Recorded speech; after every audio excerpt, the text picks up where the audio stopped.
Hello guys, কি হালচাল তোমাদের? আমি বিকাশ, তোমাদের নতুন ফ্রেন্ড।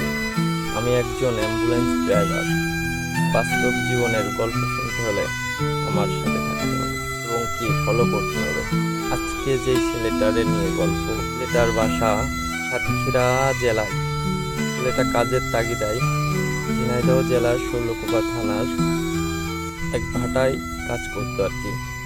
ছেলেটা নিজেও জানতো না যে সকাল হইলে সকালের সূর্যটা ছেলেটা দেখতে পারবে না।